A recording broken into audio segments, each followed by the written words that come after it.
Thank you, Arjava, for joining me uh, from Azerbaijan, Greece, and all the Russian-speaking community. And not only, I hope everyone will benefit from this conversation. And for me, I would love to say that I started to rediscover you since September last year. Because for me, we are all in Reiki world. We are grown with your books, Arjava, and yeah, many people say guru. They like this word. For me, I always used to say that Arjava is for me is a father of Reiki, really, and being grown with your books, and I started to rediscover your world, your inner world, in September 2025 when I first watched one of your interviews, and then it came more and more and more, many interviews. I watched even twice, three times. And when I decided to make interview with you and you accepted it, I was thinking, what will be the name of this interview? Immediately the word came like a spirit of Reiki. Because for me, always, one of your books is called Spirit of Reiki. And for me, Reiki always been more than teaching, a being. For me, Reiki is a being. So when I say, sometimes I say, I'm not Reiki Master, I'm Reiki. I'm living Reiki. And this is what I saw in all of your interviews.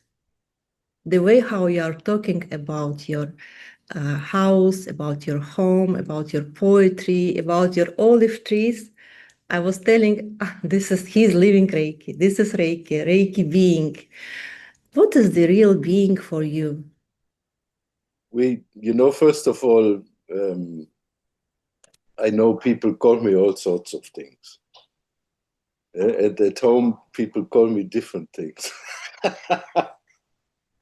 At home in my family. Yeah? So for my kids, I'm just dad.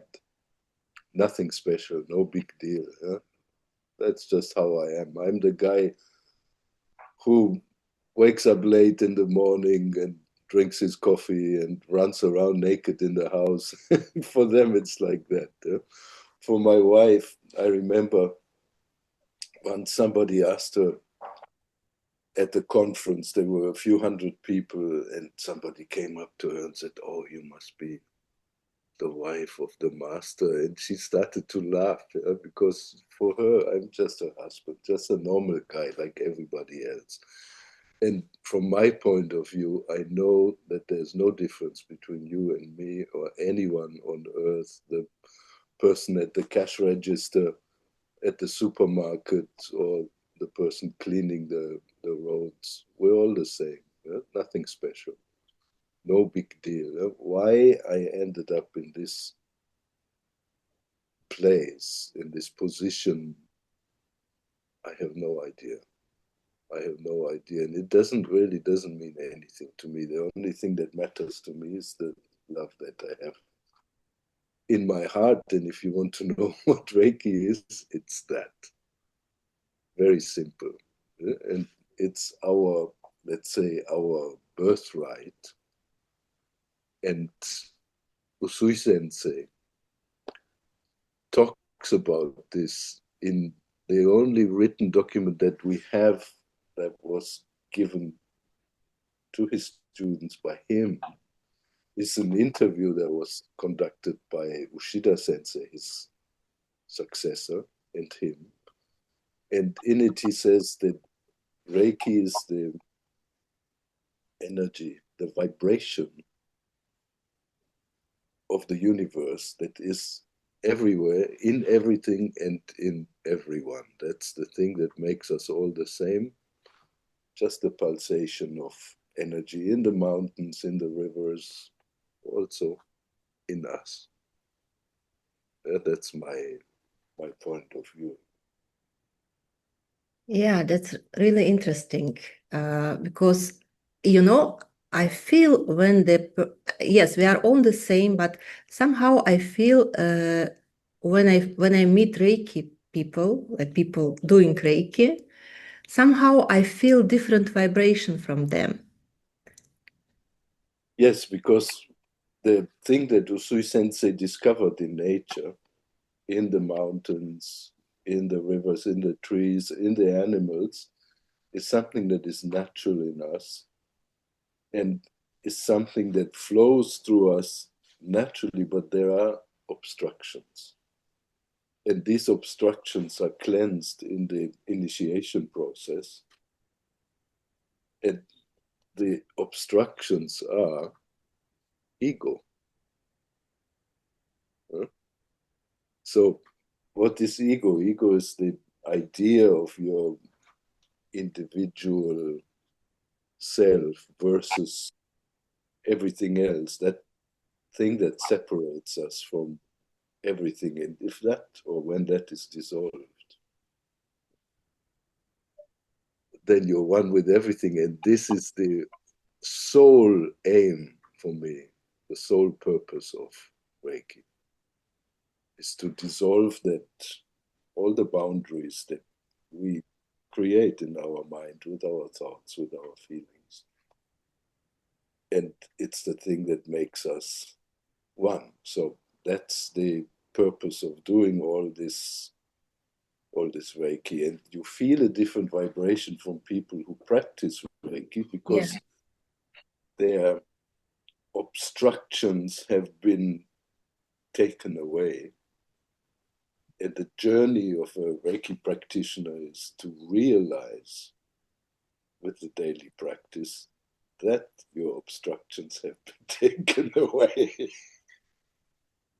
It's not magic. It's not like I do an initiation for you and suddenly poof, you are all light and all of that.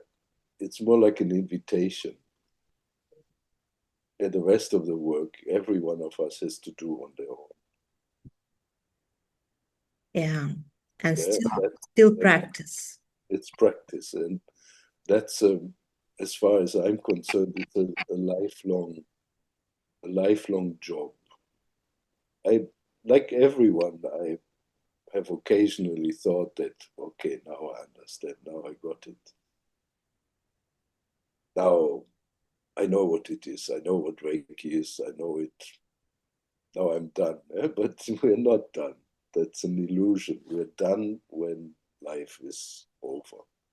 And until then, it's practice, practice, practice, practice. Not only the hands-on treatment, not only the teaching if you're teaching, not only working on clients, but in every moment of your life, you practice and see if you can um, make that your whole purpose of life. I remember once years ago, I was in a Zen temple meditating with a group of people, and the Zen master said to us, you have to become one with the sitting, which was the practice. So for us, it's becoming one with the practice. And we do it over and over and over again, even though you have treated somebody's head like this for 50,000 times, you do it again today.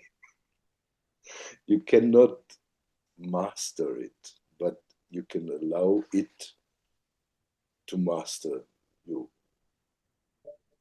Yeah. That's the purpose. And then you become a master, not a master like of Reiki, master of your life, of your energy. Of yourself, not anybody else.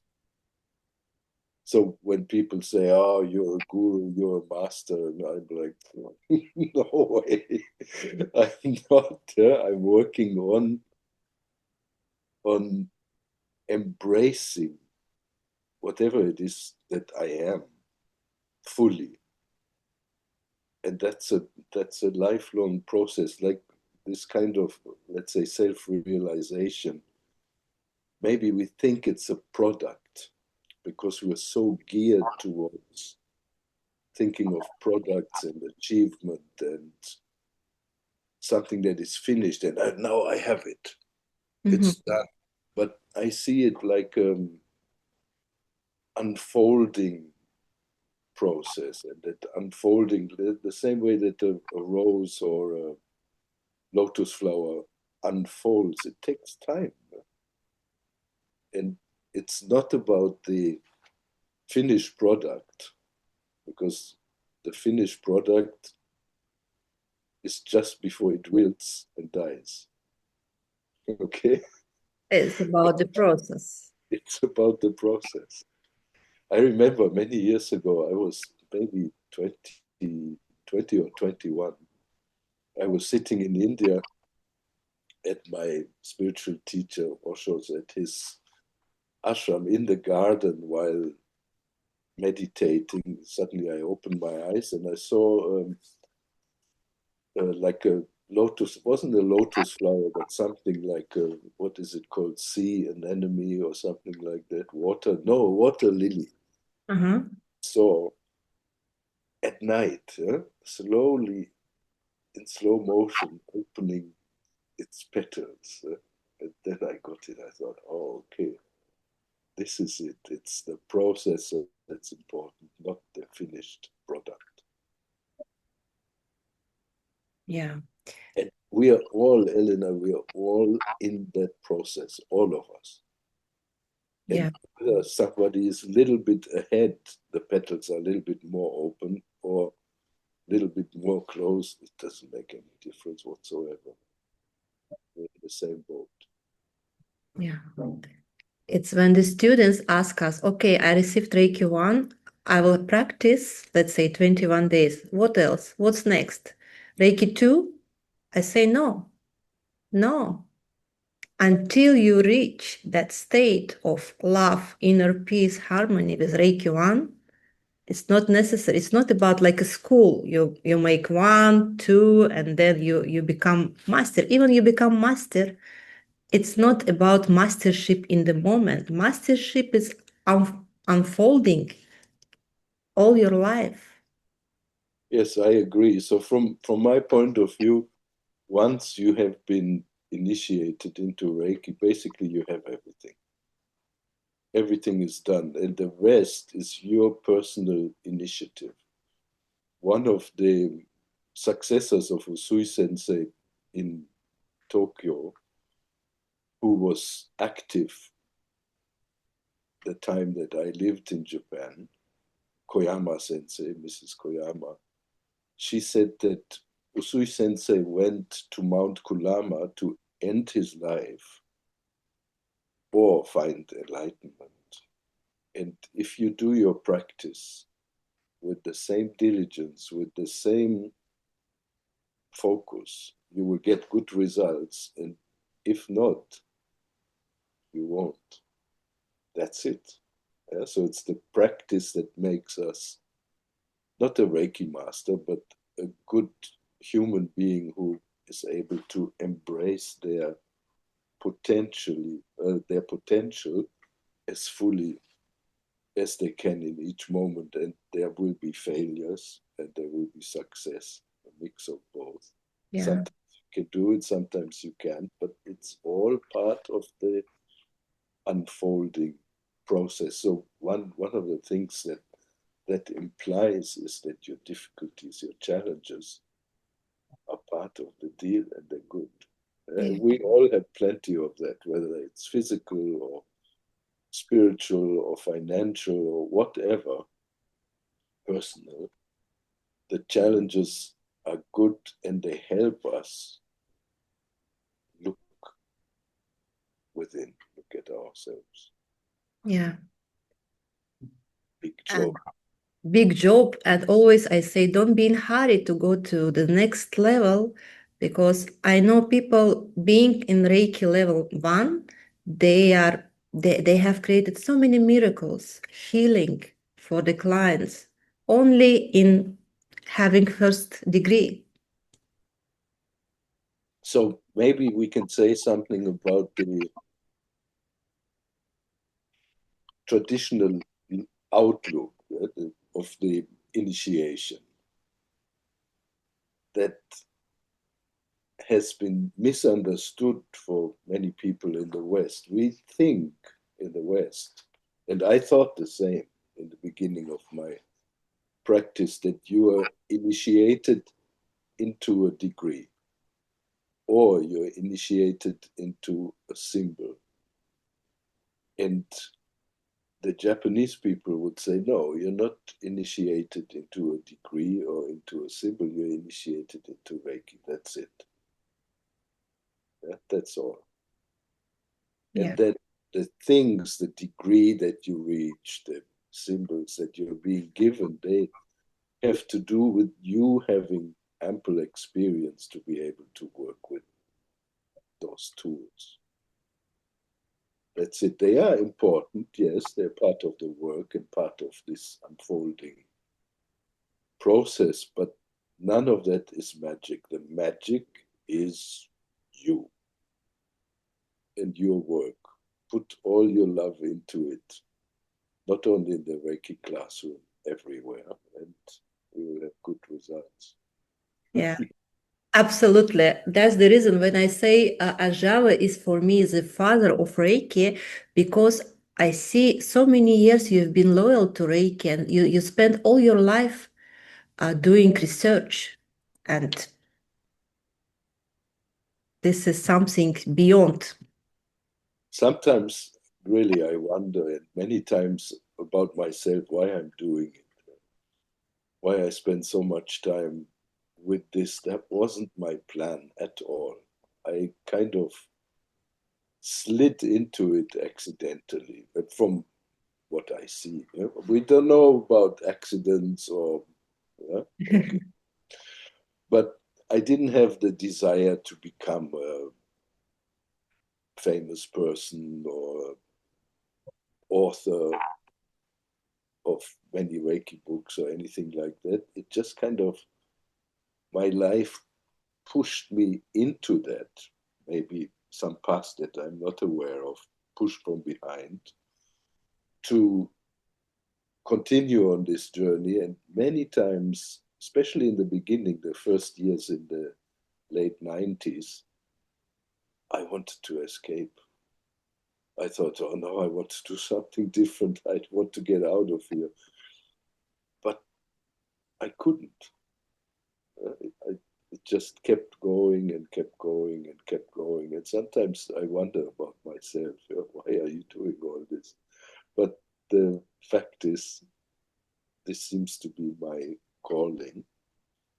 Like every one of us has a calling, has a purpose to serve humanity, all of us. You could be a carpenter, maybe this is your calling, maybe you're a painter, that's your calling, maybe you're a mother, that's your calling. Yeah? And mine seems to be this, and the best thing one can do is surrender to that calling and give it everything you've got. And that's what I'm doing. Sometimes successfully, sometimes not. Yeah, and that's something calling you to do and continue your research. Is it the same something, the same energy or power or whatever you call it, what is calling you to write more and more books? You know, I think everybody has the somewhere deep down inside the desire to express themselves in their own way. It may be with words, it may be with art, and my desire to express myself to comes out in writing. Mm. I I started writing poetry and short stories when I was a kid. So I always knew that this is how I do it, how I express myself, but also the interesting thing is this is how I self-reflect and how I understand myself better. So people often think or project into me some kind of genius or some kind of special skill or special knowledge or deep wisdom or something like that. They think, boy, this guy, he has written so many books, and he must know a lot to be able to do what he does. But the fact is actually just the opposite. I know nothing. And in the writing process, in the research process, I learn. And hopefully then I will be able to pass that learning on to others. So it's not that I know a lot and that's why I write, it's because I know nothing. And I write to learn. So it's very much self, how shall we call it?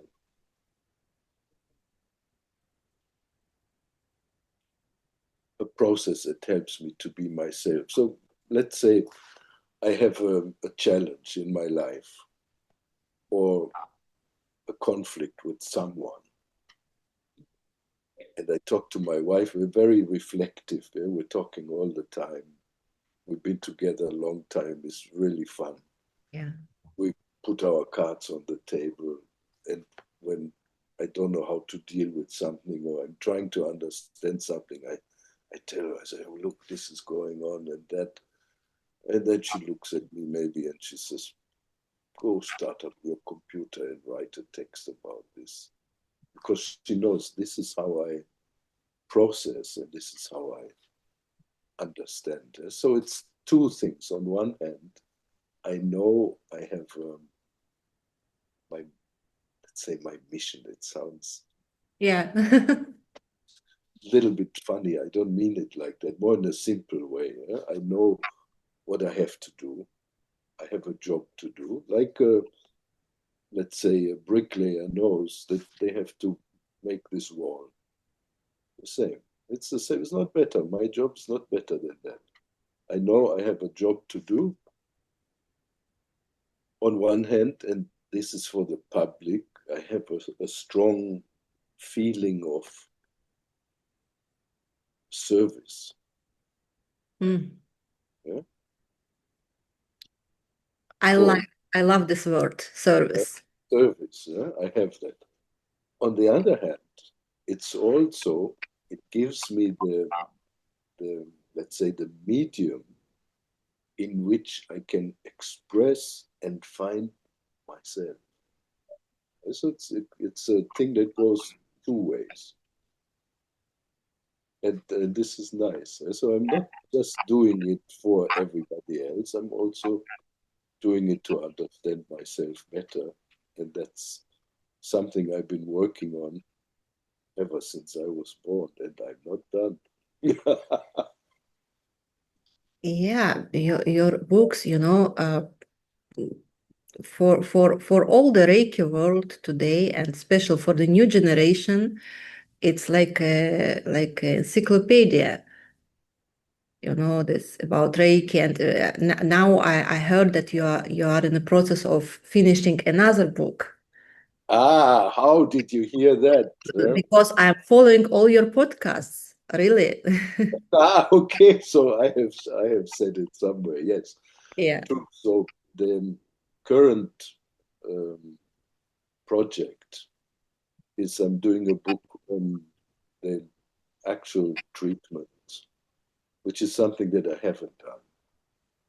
And I put all my, whatever, how many years, 33, 34 years of practice into that, my experience, how to treat illnesses from A to Z in a way like the Usui manual or the Hayashi manual, but then including all the interesting diseases that didn't exist back then, but that we have to deal with now. And And everyone is waiting for it, for the interesting diseases treatment. yeah, so I think it's going to be fun. This is really my legacy that I'm working on. And my part is done. It's with the layouter now, and whenever he can manage to put it all together, it will come out quickly. Yeah. Nowadays, I don't have a publisher who wants to publish my work. The publishing market, due to the internet, has really collapsed completely. And I will self-publish it. So the good part about that, the difficult part about that is we have to do, or I have to do everything myself to make the whole product, not only the writing. The good part is that once it's done, it takes about 48 hours, and then everyone, almost all over the world, can buy it. That's fantastic. Yeah, of course. We'll wait also for the translation into Russian language because I've told you in my email that I am a part of global Russian-speaking community, and sometimes not often I have time to comment, but I read a lot of questions people are sharing, and still I see there is a lack of not knowledge, lack of maybe information about disease treatment. Let's say recently we had a question, somebody had a stroke, and the one is saying you should put your hands on the head. Another one is saying, no, you shouldn't, because I've been taught that you shouldn't put your hands on your head. And the other one is saying that, no, I have my own experience. In my own experience, I put because I felt the sensation, Basen, and I was guided to put my hands on the head. So I hope your book will put a lot of clarity and awareness into this topic. I think so. So before the book comes out, we can discuss it a little bit here. So essentially, there is nothing that you can't do with Reiki or that you can't treat with Reiki. There's nothing. And also, there are no, let's say, rules as to how you have to go about it. Usui Sensei, in the interview that we discussed earlier, he says, in my words, that we work symptom oriented, first of all, not always, but we start like that. And that means that when you have a headache or a problem in the head, you treat the head in either one of the positions. And if you have a stomach ache, you treat your stomach. Yeah. It's that simple. And there is no place of the body that you shouldn't touch. As far as Reiki is concerned, there may be some moral or ethical considerations to take if you, for example, you treat, as a man, you want to treat the breast of a woman. Okay, you have to talk to the client to see if it's okay. I always work with my wife together. We do treatments together. And if, let's say, a woman with breast cancer comes to us, I will ask my wife to put her hands on the breast of the Mm. client, like that. It's Yeah. really simple. It's simple. There's no part of the body that you can treat. In Reiki, for some reason, there is some idea that I've come across many times that you shouldn't treat the head. And if you research the, let's say, the Reiki tradition, the roots of Reiki, both Usui Sensei and Hayashi Sensei say that this is the most important part of the body. And when you treat the head, you energize the head. And from the head, the energy goes by some kind of gravity into the rest of the body. Not that the Reiki knows where to go, it's so clever. No, the body. The body takes the energy in from here, and then it just goes and lights up the whole place. In a way, think about if you have a light in a basement, with a light bulb hanging there, and when you turn the light on, the light radiates from that thing out and lights up the whole room. Same. Yeah. Yeah, same with the body. So we always start here. We energize the body from here, and then it does its thing.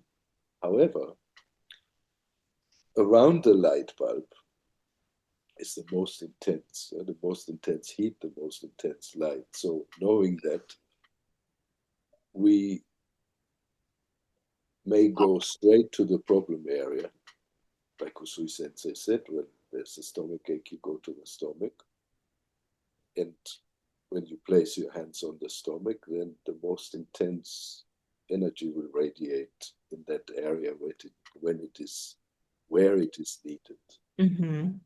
Yeah, simple. So they didn't used to use let's say a set of certain hand positions. You have to do this.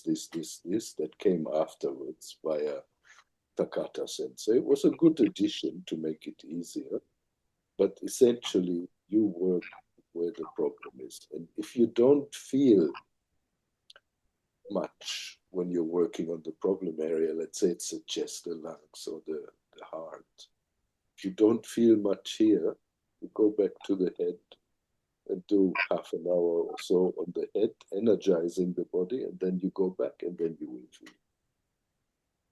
Yeah. Yeah, it's simple. It's really simple. Simple as it is.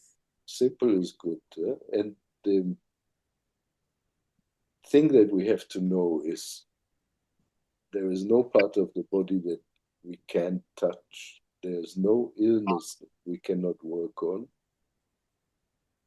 And there is no possibility of a negative effect of Reiki, because Reiki is pro-life. Always. Yeah? And it will always be good for the receivers, hopefully helping them with their physical illness. But if that's not possible, when it has progressed too far and they are about to die, you still do it, hoping that on some other level, maybe emotionally or psychologically, there will be some healing due to the Reiki, and there will be. So it's always good, always, but of course we don't know on which of all those levels that we are, the emotional, the psychological, the spiritual, the whatever else there is. We don't know where it will do the magic, but it will do the magic. You can rely on that. So if a client comes to me and says, look, I have such and such problem, do you think the Reiki will be good for me? I would say absolutely yes, always. Always. But we cannot promise healing. We don't know. And that's not our business. We're not here to play God. Yeah. We're here to share your love and to share the blessings of the universe with your clients, and what happens in their life with their illness, with their challenge, that is none of our business. That's their business. Yeah. We offer To be that space where a miracle occurs, to create that space of healing. Yes, and the miracle appears to them and because of them. Yeah. Not through because of us and for us. Yeah. So it's good to always remember that on one hand you have the intention, you want to help somebody, which is good, and you need to have that, otherwise you wouldn't do anything. But then when you start to give the treatment, to let go of that intention and surrender. This is very interesting topic, and actually I wanted to ask you, and because I think in two of your interviews you mentioned the topic of pregnancy, when your wife, she got pregnant, you were doing Reiki sessions. When I started my Reiki practice in 2010, my first case was pregnancy. But I was not doing anything special for pregnancy of other clients. It just happened after 2, 3 sessions. And then I started to realize that most of my cases are related to pregnancies. And there was no something special like treatment or positions, nothing. It's exactly the same what you are saying now. The soul was ready. Maybe there was needed some energy adjustment in the body, and the miracle, the pregnancy happened. And what was in your case? The topic of pregnancy is very, very interesting for me. Okay, obviously, pregnancy is a very important part of our human existence. Without it, life ends. Yeah, so super important. And because many of us are so stressed, that's an issue that comes up again and again because the natural forces flow when one is relaxed, but don't flow when one is anxious. And so it's a big subject. When we heard that, okay, I will tell you the whole story. So when I met my wife, she told me after a while that she was supposedly medically infertile, couldn't have kids. There was a medical explanation for that. So, however, before we were together, both of us had clear visions of the two of us with the family, with kids. So we thought, for sure it's going to happen, even though it's not possible. So I treated her for a year and a half every day. Every day, every day. But that wasn't enough. Just the treatment wasn't enough because in Reiki we treat the whole person, not only the physical body. And we know that illnesses start elsewhere. They start in the mind bodies, in the etheric, in the astral maybe. So you have to work on that too. So what I did was, first of all, I was giving names to her ovaries. Right? They had a name. One, I don't remember which, left or right. One was called Honey, one was called Darling. I literally talked to them every day. How are you today? Wow. How are you doing? Are you all right? And then when you felt that there was activity, when the period was coming, then you would feel on one side one ovary more active than the other. And I would say, hey, oh, honey, you're doing really well. Keep going. And then my wife was saying, oh, boy, I have pain, it hurts. And I'm like, yeah, that's exactly what we want. Fantastic. We need that. It's for a good cause. And then I also realized that because she had been told as a teenager that she couldn't have kids, that the illness really begins with the diagnosis. So once you've been told you will never have kids, it gets stuck in your head and you know you will never have kids. And out of love for the medical science, you will not.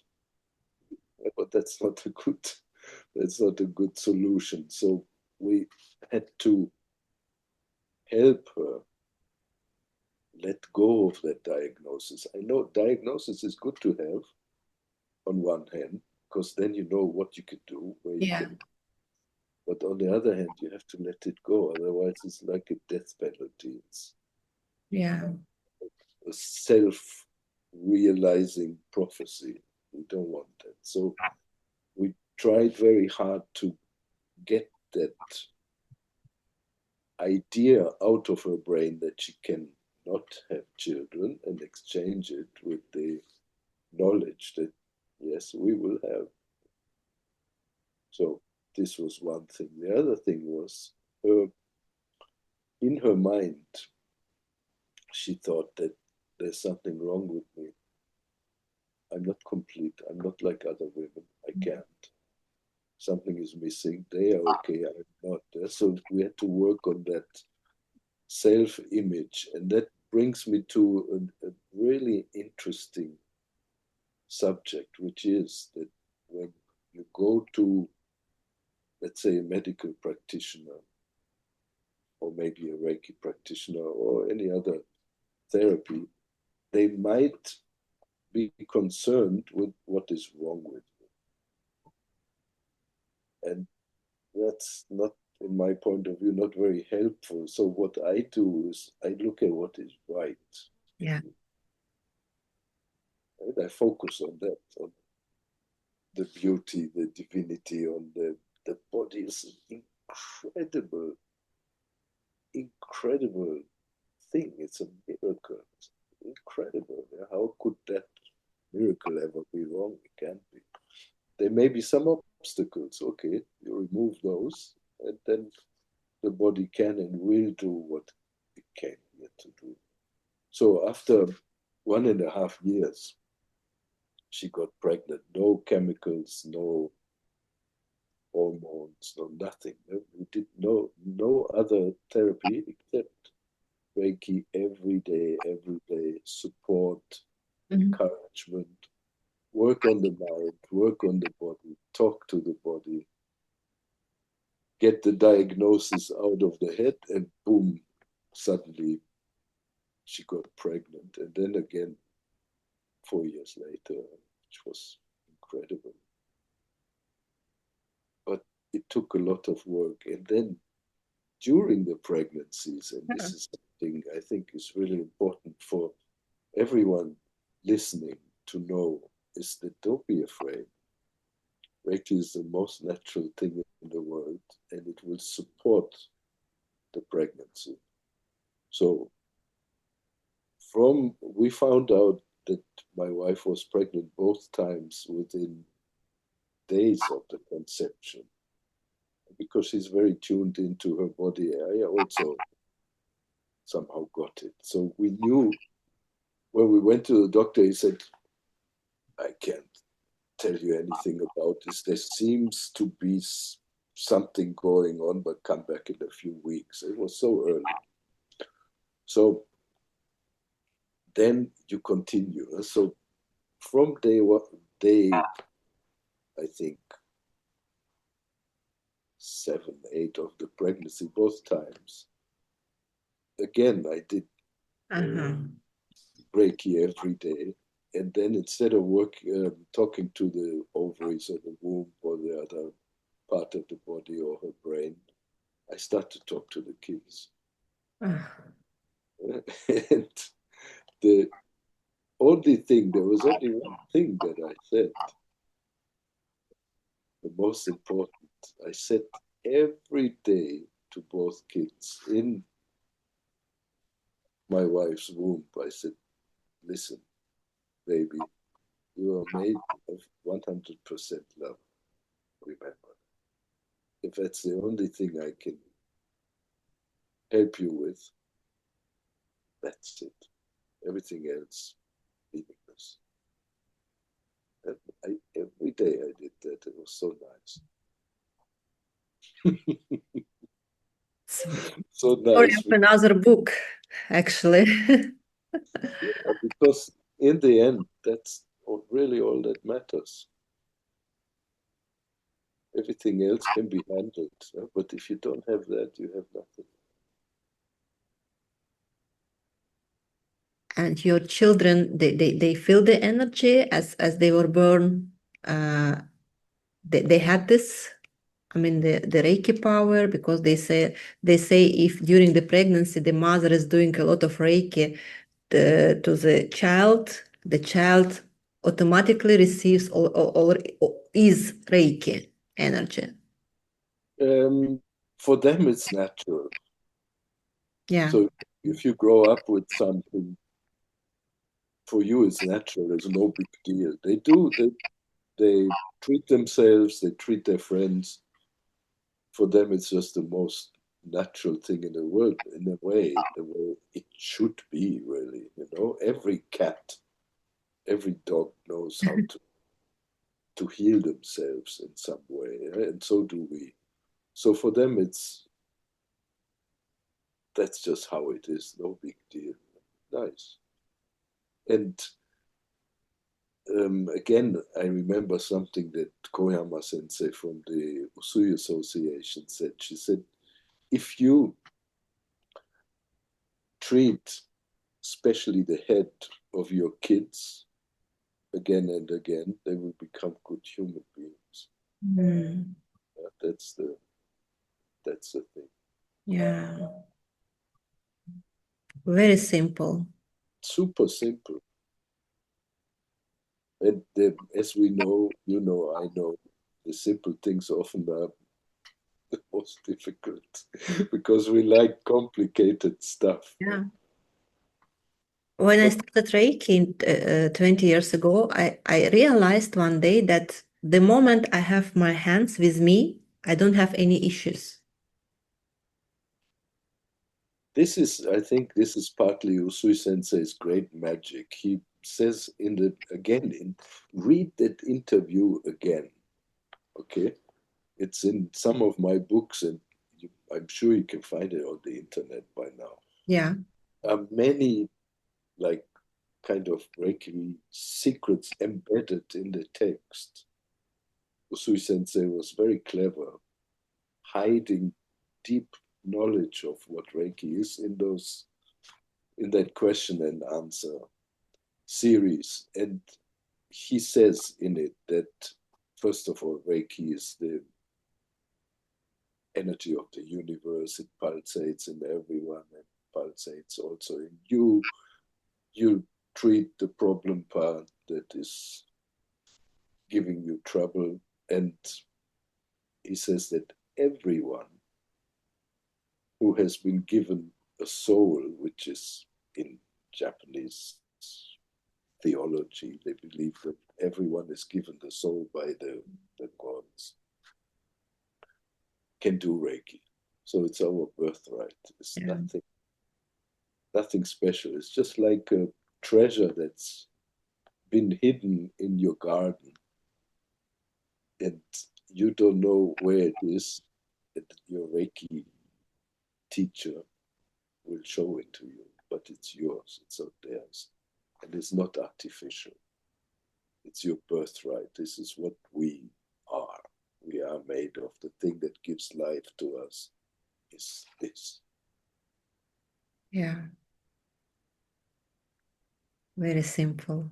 Simple, super simple.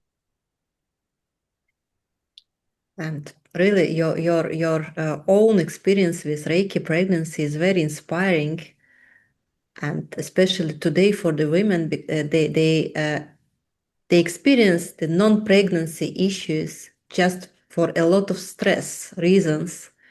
And I hope whoever watch this interview, they will benefit a lot. And maybe it will be a reason for them to start Reiki. Yeah, that we are responsible for overpopulation. Yeah. I'm kidding. I'm kidding. There's another thing that needs consideration. Another few things. One is often people try to fix their relationships by having children. Mhm. That doesn't work. That creates more trouble. You can only fix the relationship between the partners. It can't be fixed by a kid. And nature is wise. Sometimes two partners may not be compatible. Yeah. And then the best thing to do is to say goodbye. But that, of course, it depends on them. And we don't tell anybody, oh, you're with the wrong guy or something. That is for them to decide what they really need to do. And then the third thing is that sometimes people are just sleeping in the wrong place. So there may be geopathic stress. And that's an interesting thing if you know how to use a pendulum or divining rods. If somebody doesn't, if a couple doesn't conceive, I think would be a good idea to check the energy in the house. Not in the whole house, but especially in the bedroom and in the area where the bed is placed. Really important. We've seen that in nature also. I used to work on a farm. If you put the chicken shack in the wrong place, they will always be sick. Yeah. You move it even 2 meters or even 1 meter, problem finished. So the idea behind it is that there are energy lines all over the earth, like a grid. And we are drawn to sleep in places where two lines cross because there is more energy. So you feel there's more energy, you want to go there, Yeah. but that's not healthy for us. Yeah. So sometimes just moving the, I've had clients quite a few times where we just move the bed to another place, maybe a less convenient place in the room, and boom, after days, weeks, they got pregnant. So that it's a good thing to check. Yeah. And if you don't know how to do it yourself, you'll find somebody who knows how to do Yeah. it. Yeah. Especially in Russia, I know, or the Russian-speaking areas, you have this long, long history of shamanism and this Yeah. kind of thing. You will find somebody who knows how to do it. And that was actually my case 20 years ago, how I came to Reiki. Of course, it was something I believe earlier or later, Reiki was waiting for me somehow. But there was a case, I was married, and my ex-husband, he has big problems, and I was looking for ways how to help him. And then Reiki appeared in my life. I said, okay, now I will help him. So of course I didn't help him because he didn't choose to be helped. And of course we separated. And from that time, 20 years, Reiki totally changed my life. So that's it how it works. It happens, it happens to many people. Also Yeah. happened to me that when you're on your spiritual path, there may come a point where the people that you surround yourself with are not compatible with what you need to do. It's not wrong, it's not his fault, her fault, or anything, but there may be a crossroad where you have to go your own ways. And it's not only with partners, also with friends, with acquaintances, with jobs, Yeah. the place you live. It's like that. The difficulty is that often Reiki teachers abuse their position and tell their clients to break up with their husbands or to change and quit a job or do this to that. That's none of our business. Yeah. We support our people as good as we can, and we support their decision. We don't make it for them. We don't tell somebody to do or stop a certain treatment, but we support what they want to do. We find out what they want to do. So if you ask me, what do you think of chemotherapy? I don't like it. I don't like the idea. For me, the immune system is your best friend. Yeah. We support. But if somebody comes to me and says, I have such and such illness and I decided I'm going to do chemotherapy, I will say, good, okay, you do it. And while you do it, we will treat you. And there's no conflict between medical science and Yeah. Reiki, Yeah. none at all. It's always good. The Reiki supports everything. And while we talk about it, there is some kind of misunderstanding about Reiki and medication, where people think that the Reiki detoxes the medicine or weakens it or something like that. But the fact is that the Reiki helps the body assimilate the medicine better. Mm-hmm. Yeah, so there's no problem. The only thing there is that if somebody who's on heavy medication suddenly gets lots of Reiki, they may have to be readjusted by their medical Yeah. practitioner. Yeah. Yeah, may need more or less medicine. Yeah, and that's good. This is very important. Also, sometimes when I have students, before going into teaching, I explain many myths around Reiki, because many people they come, and it's actually also, I wanted to ask you about it. They have some ideas about what is Reiki is and what Reiki is not.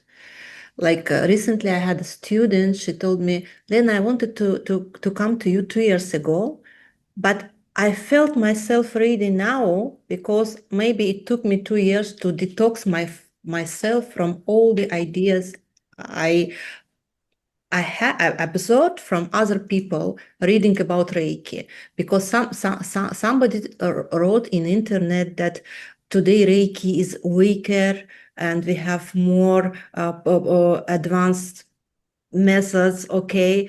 Or somebody told that, okay, Reiki was misused in a negative way, and that was one of the reasons the Reiki energy closed and then it appeared again. And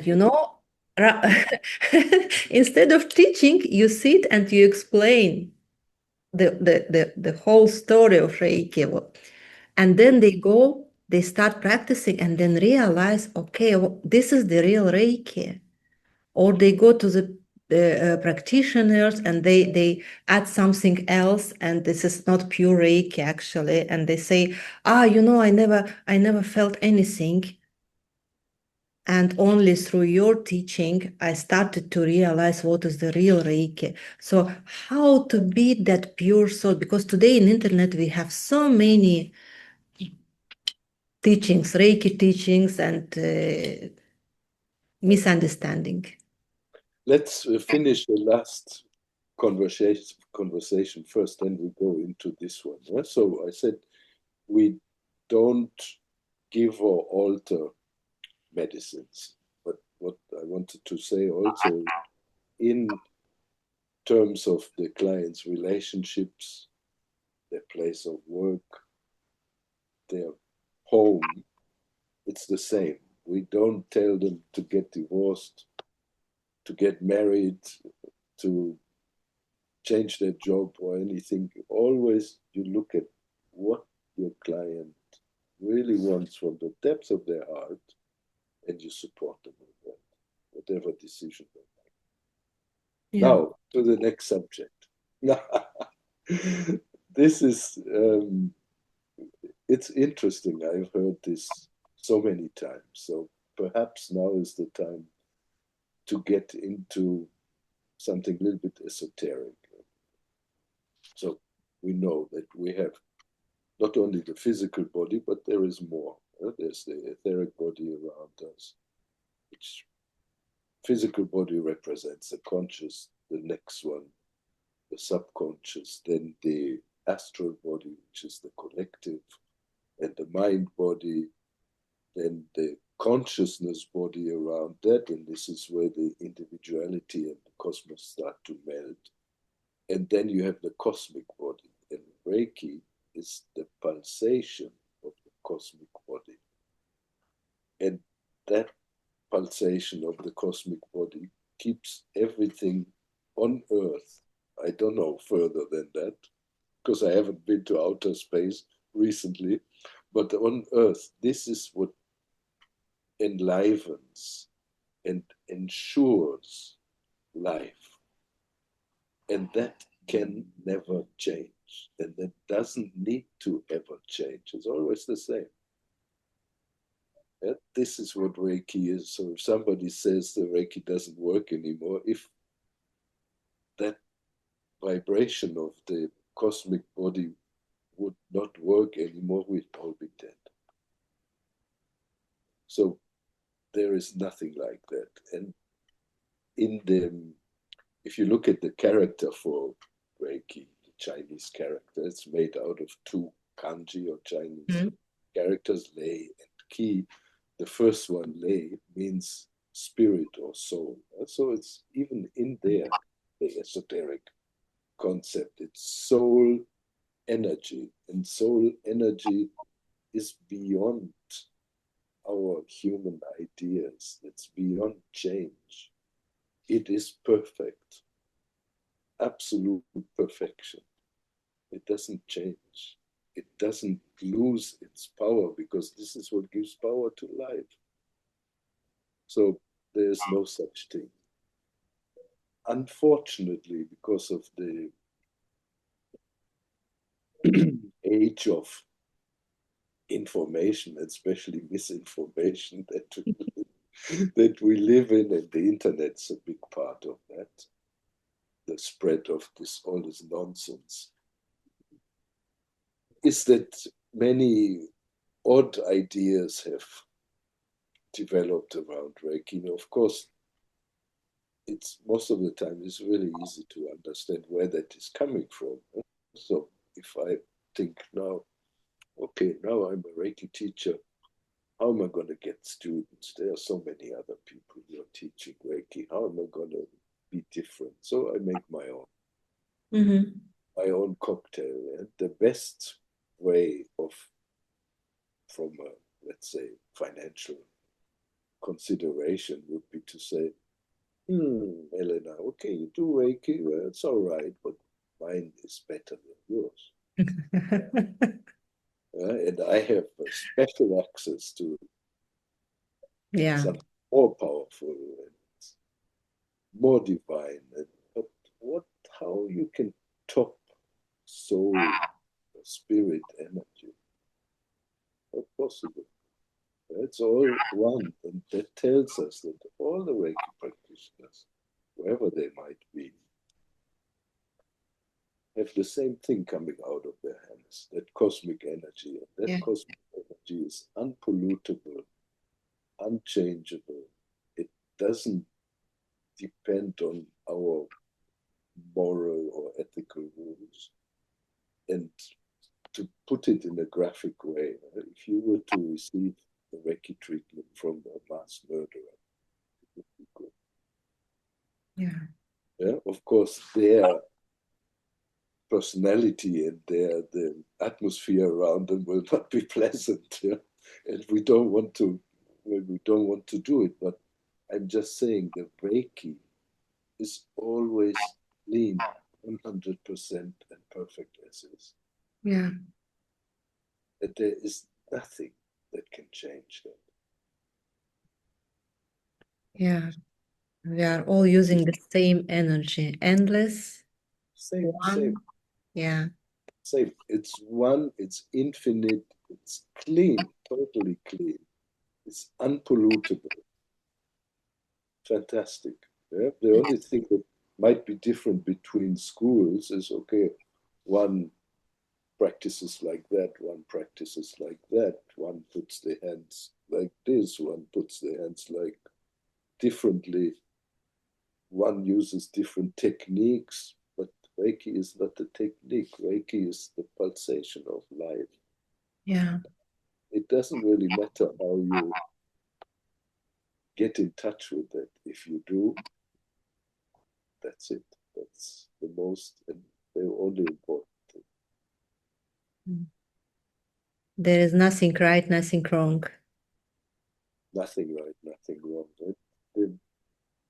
It's good, I think, to do things like this interview or podcast or video to help people understand that there is a lot of a lot of restriction. It's just human nature that we like to restrict people and make rules and create concepts around something that is so infinitely big and vast. We're trying to put it into a box, but you can't. Yeah. It's not big enough. Yeah. So the better way, I think, is to take a look at the boxes that we have created for ourselves and then come out. Yeah. Yeah. Of course, we need to teach the structure and the positions, but at the end of the day, what we always say, that be that energy, be Reiki, and then That's it. And we all have, of course, we have our individual likes and dislikes. Let's say because of my life story, I always like to do meditation. So I focus maybe more on the meditative aspect of the practice. In my groups, I do it with the students. Every day we sit for 40 minutes. Every day, every day, every day, every day. Maybe somebody else is more focused on body work. They will maybe do more body work. And somebody else is focused on Chinese medicine or shamanism. yeah, That's all right. Yeah? That's okay. Everybody has their different approach, but there is one thing that has to be clear, that there is nothing I can do to make the Reiki better. yeah, And nothing that I don't do can possibly make the Reiki better, because the Reiki already is, as it is, perfect. yeah. And as you said, Arjava, probably this podcast interview will help more people to get clarity, because to be honest, I received so much pleasure talking to you too, because you shed so much light on the things which were in my mind, okay? And thank you for that. Really, really too much appreciated. And really, I hope many people will benefit from this interview, and maybe we will have more interviews to talk maybe about the specific subjects, which I hope we have many still in our Russian speaking community. And one more thing, because I don't find so much information actually, and the first time I saw it in your Facebook profile, you shared it about Reiki Congress.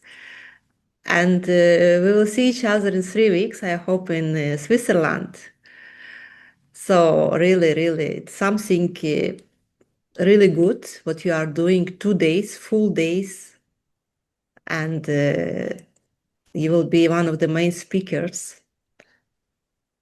Yeah, I'm looking forward to that and looking forward to meeting you in person. Yeah. Well, the technology, of course, is great. We can sit here, you are at home, I'm at home. We can share our love, our wisdom, our everything with lots of people who are in different places, but there is nothing like personal meeting. There's no substitute for me, at least.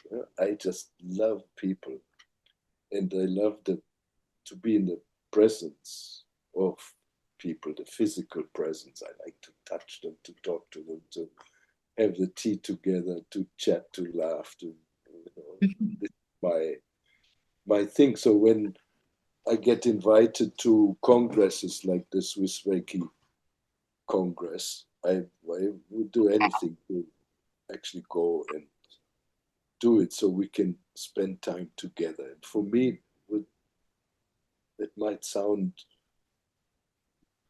disrespectful, but to me, the work, the Reiki, the training, the Congress is just an excuse to spend good quality time together.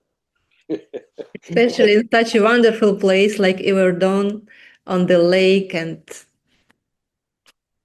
this for me is the most important, that we can spend time together and share our heart, share our love.